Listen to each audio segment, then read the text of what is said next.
পবিত্র ঈদ উল ফিতর উপলক্ষে দুস্থ ও গরিব জনসাধারণের মাঝে বিতরণের জন্য সরকার 10 লাখ টাকার মানবিক সহায়তা বরাদ্দ করেছিল। এই অর্থ সংসদ সদস্য বা স্থানীয় জনপ্রতিনিধিদের মাধ্যমে দুস্থ জনগোষ্ঠীর মাঝে বিতরণ করা হয়। সেই বরাদ্দ ও বিতরণের হিসাব দিয়েছেন কুমিল্লা 4 আসনের সংসদ সদস্য ও জাতীয় নাগরিক পার্টির মুখ্য সংগঠক হাসনাত আব্দুল্লাহ।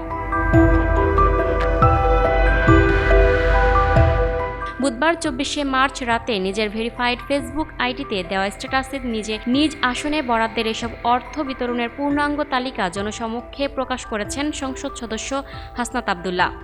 স্ট্যাটাসে তিনি বরাদ্দ পাওয়া সুবিধাভোগীদের নামের তালিকা সংবলিত কিছু ছবিও যুক্ত করে দেন। স্ট্যাটাসে হাসনাত আব্দুল্লাহ লিখেন, পবিত্র ঈদ উল ফিতর 2026 উপলক্ষে দেবিদ্বারের দুস্থ ও গরিব জনসাধারণের মাঝে মানবিক সহায়তা হিসেবে বিতরণের জন্য যে 10 লাখ টাকা বরাদ্দ দেওয়া হয়েছিল সেটিতে যথাযথভাবে বিতরণ করা হয়েছে। তিনি জানান, দেবিদ্বার উপজেলা 15 ইউনিয়ন ও একটি পৌরসভার 144 ওয়ার্ডে এই অর্থ সহায়তা পৌঁছে দেওয়া হয়।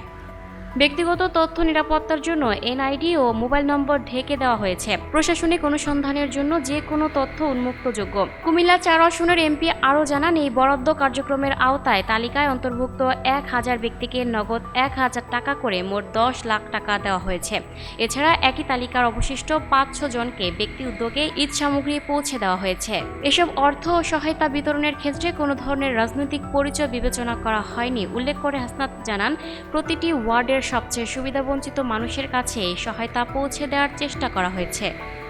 যেহেতু একই সঙ্গে লিস্ট করা হয়েছে, সেজন্য পুরো লিস্টটি উন্মুক্ত করে দেওয়া হয়েছে। Lucky Akter, update news, Dhaka.